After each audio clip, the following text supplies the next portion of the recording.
Salut les amis, salut tout le monde et bienvenue une fois de plus sur la vitrine pour une nouvelle édition du journal. À la présentation, je suis Marc Traoré, expert des questions sécuritaires et prenez place confortablement car nous avons une nouvelle à vous annoncer.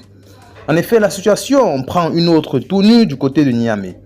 Plus de 20 000 personnes se sont rassemblées ce jour dans les rues de la capitale nigérienne Niamey en soutien au régime militaire issu d'un coup d'État. Cette manifestation a été organisée au lendemain d'un ultimatum de 48 heures par des putschistes à l'encontre de l'ambassadeur de France au Niger, Sylvain Ité, sommé de quitter le pays. Les partisans des militaires ayant pris le pouvoir se sont retrouvés dans le stade Séni Kontché, le plus grand au Niger. Ils sont venus avec des drapeaux nigériens, algériens, russes et burkinabés parsemant les tribunes. Ahmadou Ibrahim Boubacar, un mannequin, s'est paré de drapeaux nigériens des pieds à la tête. On a le droit de choisir les partenaires qu'on veut. La France doit respecter ce choix, disent-elles. Depuis 60 ans, on n'a jamais été indépendant. On l'est seulement depuis le jour du coup d'État du 26 juillet qui a renversé le président Mohamed Bazoum, estime-t-elle, avant de lancer. Alors, nous sommes à 100% derrière le CNSP. Plusieurs manifestants burkinabés ont également pris part à cette manifestation en soutien aux putschistes. Plus aucun militaire français au Niger, plusieurs manifestations de soutien aux militaires ayant pris le pouvoir le 26 juin ont été organisées à Niamey. Elles ont, à chaque fois, été rythmées par des slogans hostiles à la France et la CEDEAO. La Russie qui tire profit de l'hostilité à l'égard de Paris dans le Sahel étant, quant à elle, louée et applaudie.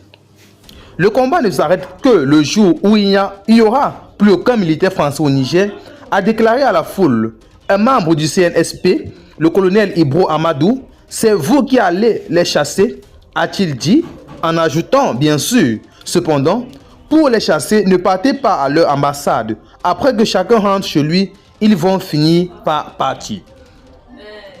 Alors, cette situation sème vraiment des doutes au sein de l'opinion publique nationale et internationale quant à la légitimité de l'ambassade de France au Niger. En effet, le nouveau Conseil national pour la sauvegarde de la patrie, qui est désormais au pouvoir avec à sa tête le général Abdourahmane Tchani, a depuis pris la France, l'ex-puissance coloniale, pour cible privilégiée.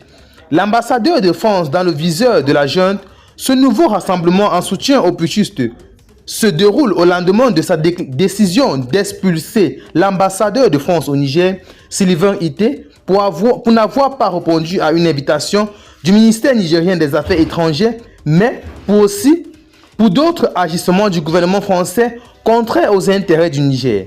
Il a été donné à M. Ité 48 heures pour quitter le pays.